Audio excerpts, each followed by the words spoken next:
ॐ सोमनाथाय नमः।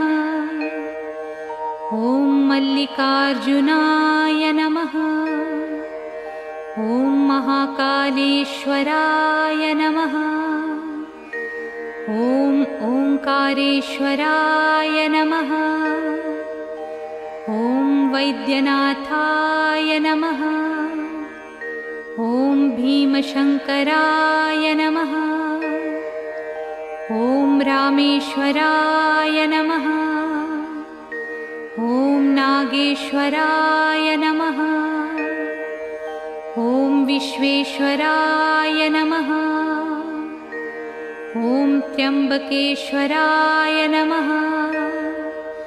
ॐ केदारेश्वराय नमः। ॐ भुस्मेश्वराय नमः।